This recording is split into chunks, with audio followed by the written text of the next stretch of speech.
छत्तीसगढ़ सरकार के संस्कृति विभाग और महासमुंद जिला प्रशासन के द्वारा स्वामी विवेकानंद की जीवनी और उनके योगदान को जन जन तक पहुंचाने के लिए सरायपाली में 3 दिवसीय आयोजन रखा गया। पहले दिन सरायपाली के स्वामी आत्मानंद स्कूल में चित्रकला, रंगोली, निबंध, तो वहीं दूसरे दिन सरायपाली के ग्राम बलौदा महाविद्यालय में स्कूली छात्र छात्राओं ने रैली निकालकर स्वामी विवेकानंद के संदेशों को जन जन तक पहुंचाया।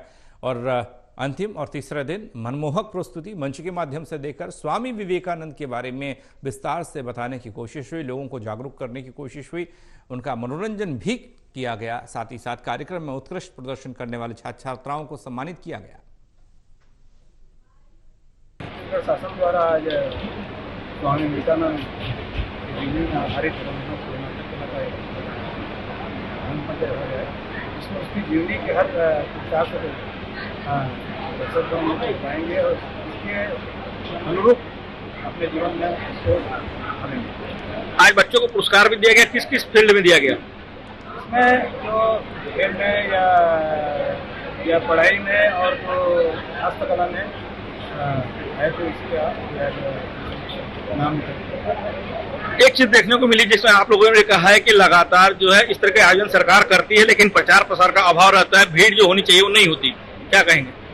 मैं भी उस समय भी बोला था, हमारे बड़े भाई प्रदीप भाई को बोलना था इसी पर हमारी कमजोरी, हमारे शासन के मतलब कर्मचारी कमजोरी है कि उन्होंने अपने प्रचार प्रसार बहुत कम कर, इतना बड़े प्रोग्राम, इतना अच्छा प्रोग्राम जो कि बाहर से जो कलाकार हैं उनकी कलाकारी आप देखेंगे, इसको खराब नहीं बोलेंगे, ये इसकी हमारी अधिकारियों की कमजोरी है। आज नई मंडी प्रांगण में कार्यक्रम यानी स्वामी विवेकानंद जी के जीवन गाथा के कार्यक्रम है और यहाँ जो है और सभी बच्चों को भी यहाँ यानी कि मेट्रो देकर सम्मान भी किया गया है। अलग अलग क्षेत्रों में जैसे टॉप 10 के हैं, जैसे कि शिक्षा में पहला नंबर आया है और रंगोली हो गया और खेल कूद हो गया, अन्य हर विषय में भी जैसे वो लोग अच्छा टॉप में आए, सबको यहाँ मेट्रो देकर सम्मान किया गया। आप जनपद अध्यक्ष है और इतना बड़ा कार्यक्रम शासन की ओर से हो रहा है, लेकिन कहीं न कहीं उपस्थिति कम है, क्या कहेंगे? अब ये शासन से आदेशित है तो उसको अधिकारी कर्मचारी लोग को ध्यान देना चाहिए और प्रचार प्रसार करना चाहिए। उन लोग के कमजोरी के कारण आज यहाँ उपस्थिति बहुत कम हो रही है। तो आगे इस तरह की गलतियां ना उसके लिए क्या करेंगे आप लोग? बोलेंगे अधिकारी लोग को इस तरह से गलती ना हो।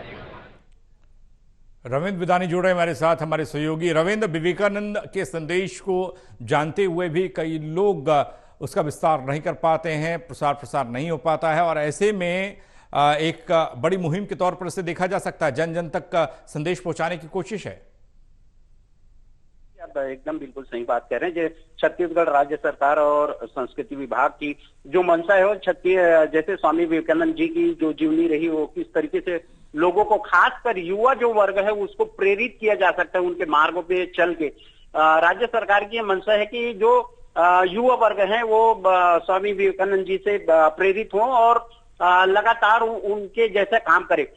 लेकिन देखा यह जाता है अमूमन कि विवेकानंद जी को लोग पढ़ जरूर रहे हैं लेकिन उनके रास्ते पे नहीं चल रहे हैं। उनके कार्यक्रमों को जिस तरीके से प्रचार प्रसार मिलना चाहिए, जिस तरीके से उसको आदमी अपने निजी जीवन में ढाल ले और आगे बढ़े, उसकी कमी देखी जा रही है। लेकिन छत्तीसगढ़ राज्य सरकार ने एक अच्छी पहल की है कि जो हमारे महापुरुष हैं उनकी जो जीवनी रही है वो लोगों तक पहुंचे कि वो उन्होंने किस तरीके से काम किया है, जनहित के लिए किस तरीके से काम किया है, युवाओं के लिए किस तरीके से काम किया है। छत्तीसगढ़ राज्य सरकार की जो मंशा है यही बेसिकली यही मंशा है कि उनकी जो जीवन शैली रही है, जिस तरीके से उन्होंने काम किया है वो युवाओं तक पहुंचे और आने वाली जो हमारी पीढ़ी है वो स्वामी विवेकानंद जी की तरह बने और उनके मार्ग में चले।